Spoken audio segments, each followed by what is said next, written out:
From the Watergate building in Washington, this is Hotline TV. Now here are Hotline editors Amy Walter and John Mercurio. Welcome to Hotline TV, everybody. I am Nora McElvanna. And I'm Amy Walter. Well, today we're taking a look at Florida, but first, we're going to get a look at the forecast from our own political meteorologist, Jennifer Lynn. Thank you, Amy and Nora. Well, today in Florida, we have a mixed bag. The weather pattern is all over the place. We have Hurricane McCAIN blowing up here in Florida, trying to bring in some Army vets and some seniors, but we're not quite sure the straight talk tornado is going to take them all the way. Well, we have the Mitmobile over here that's been logging a lot of miles on the West Coast, trying to see if those voters can be the key to his Florida gold. Down here in southern Florida, we have quite a storm brewing because we have a three-way fight between John McCain, Mitt Romney, and Giuliani. Well, we're not quite so sure Giuliani's going to weather this storm. It seems like he has that lone rain cloud just following him around, and, you know, he might get flooded out. If you follow me over here, you can see the panhandle where Mike Huckabee, you see the light rays shining down upon him? Well, that's what he's hoping for. He's hoping for a Florida miracle. Finally, a surprise blue front makes its way to Florida, rolling down the coast as Hillary Clinton ends her night in Florida. Back to you guys. Thank you, Jen. It looks like there is a real doozy rolling in, Amy. How is the weather of the primary going to affect the entire climate? Well, excellent question, because as you know, just because it's raining somewhere doesn't mean that weather system can't find its way to other parts of the country. I think the real question here for the McCain-Romney battle that we know is going to keep going post-Florida is just how deep these scars go. Between the two of them. There's obviously no love lost there. That's become more evident every day.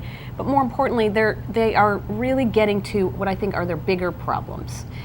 It's no longer just about their problems in a primary, whether it's the sort of immigration or abortion or taxes, right. But the real heart of the matter problems for McCain and Romney in a general election, namely the flip-flopping. And if you watch those ads that McCain's putting up on TV, those are the exact ads Democrats are going to run against him. Right.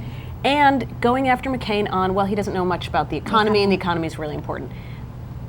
Particularly if it winds up being a McCain-Hillary race. Right. I mean, then you've written a script for her, right. And since that's an issue she's strong on.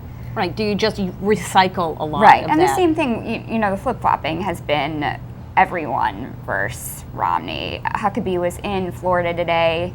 He was at a golf course campaigning. Someone handed him like a 7-iron, and he said, you know, I've only done putt-putt, but does that make me a golf expert like Romney? You know, these charges that continually stick with him. Right. I mean, that's the problem. It's like we always know. It's not like the Democrats weren't going to do this. Right. But it's that this image of Romney as the flip-flopper or McCain as the guy who doesn't know much about the economy getting set now. Is it going to be harder for them to try to change the conversation, change their own images? Yeah, I think it will ultimately hurt them. All right, so what does Rudy do? The storm, we saw the rain and falling on him crying in the rain. Have you written your obit yet for him? I mean, I think it's like, you know, where all people go when they realize their careers are over. Las Florida. Vegas? Florida. Oh, you go and I thought you play the... you go and you've led a good life, Rudy. Yeah. End it there. New Yorkers like to spend it there. I think Wednesday he will drop out, if that. I think he has too many business contacts, too many things he needs to quickly go back to. Right. So does he make endorsing McCain as his lasting legacy? Well, I don't think so. I think he's going to sit on that for a while. But like you said, then you have the February 5th primary, and he can say, I delivered this for... What will be interesting is the relationship between him and Bloomberg when he gets back. And why do you say that? If Bloomberg will have a cup of coffee with him, his big cup of coffee, and what Rudy will say to him, I would be interested. You would like to be a little fly in that wall, wouldn't you? In and having a decaf. Maybe you can get invited to that. All right, so tell me about the Hillary front coming in later tonight. Well, no matter what, I mean, she's gonna be able to spin this as a much bigger win, just image-wise for her than it really actually is, obviously. See, I just don't think she can spin her way through this. The bottom line was everybody agreed Florida didn't count. Edwards, Barack Obama, Hillary Clinton. They all said they weren't going to campaign there.